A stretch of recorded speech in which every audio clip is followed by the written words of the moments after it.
I met murder on the way. He had a face like Castlereagh. Now, a great deal of what Henry Kissinger has done to this republic and to its democracy and its constitution and to countless defenseless populations and individuals around the world, a great deal of what he's done has actually been justified in point of saving face. I'm sure you know how the argument goes. If we don't kill all these people, everyone will think we've gone soft. Our face is at stake, our credibility.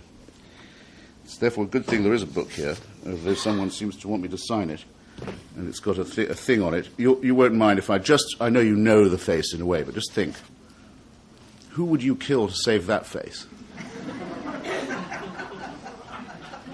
To which massacre would you make yourself an accomplice to prevent that face from creasing with anxiety?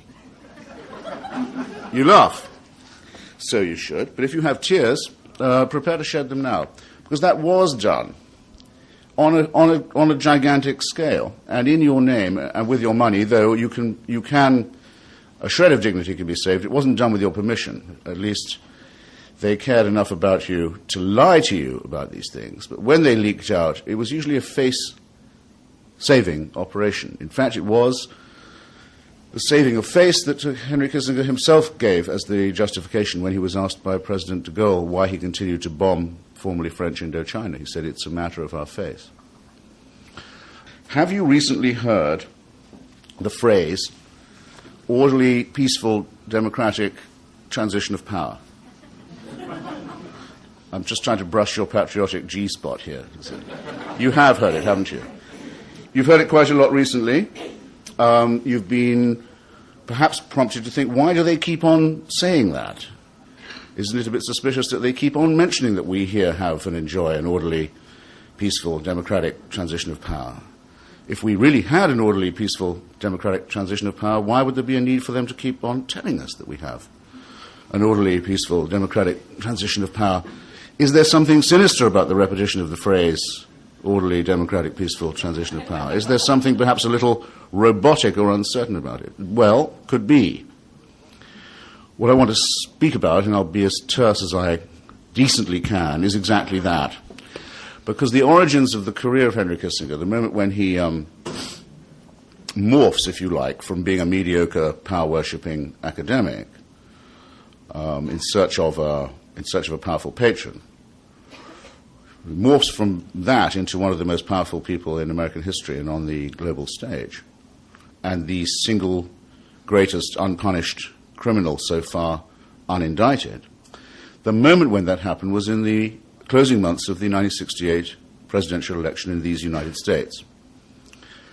Now, we used to speculate that this had happened, and some people guessed that it had happened, hypothesized that it had happened, but I think I can claim from my book that it can now be documented as having happened, that that election was criminally subverted by a group of named individuals around candidate Richard Nixon, who in a very tight election in which the Johnson-Humphrey administration rested its entire claim on the Paris peace negotiations on Vietnam, because along with the rest of the political establishment, including Henry Kissinger, by the way, they had long concluded that the war had to be stopped. With that as the background, as I say, the Nixon gang, as I don't hesitate to call it, evolved a plan, a very simple one. If they were to go covertly to the South Vietnamese military junta and say to them, look, if you will withdraw from these talks, and if you will withdraw just before the elections and destroy the Paris peace negotiations and simultaneously the Democrats claim to be running on a peace plan, and should we become the government of the United States, we, the Nixon campaign, you will get a better deal from us. That's the essence of the deal.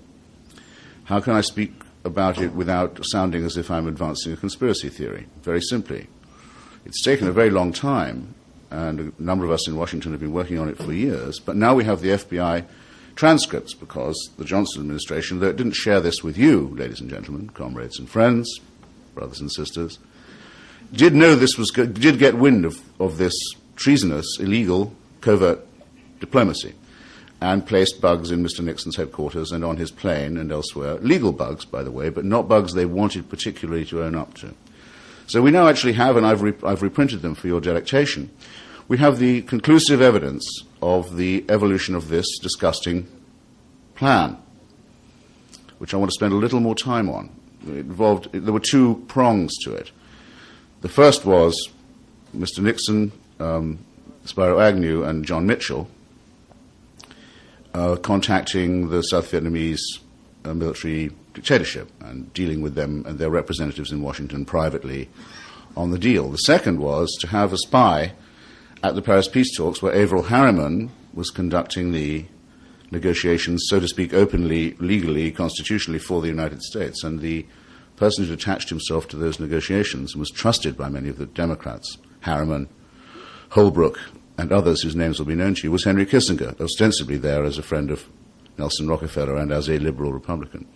And now we know that that's how he contributed. He was the one who forwarded the news to Nixon of what the United States negotiating position would be at any given moment. So Nixon had perfect knowledge in subverting the Democrats' election campaign of all that he needed to know.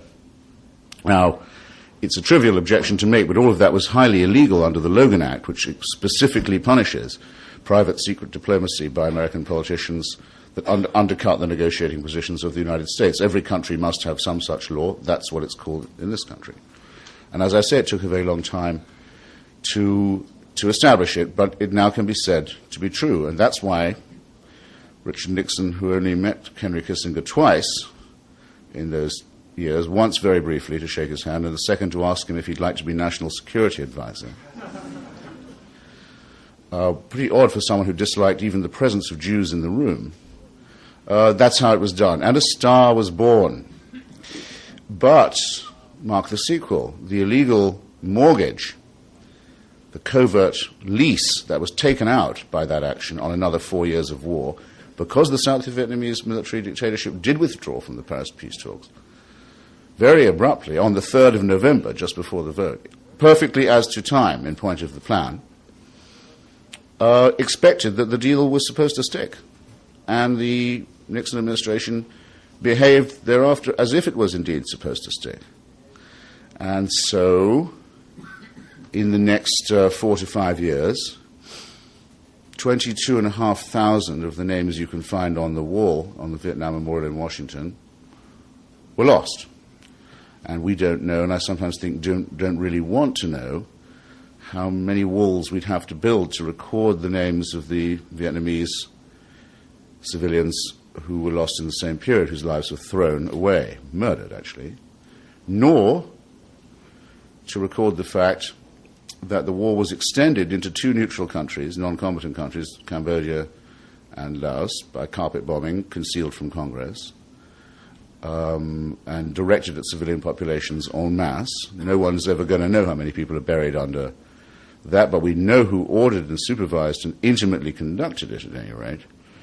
And all this was done, and all those lives were needlessly, criminally thrown away in order that the war could finally end with some face for Nixon and some face. Do you want another? Can you take another? No, you don't. You don't. You've gotten the point now. Face, say, for Nixon.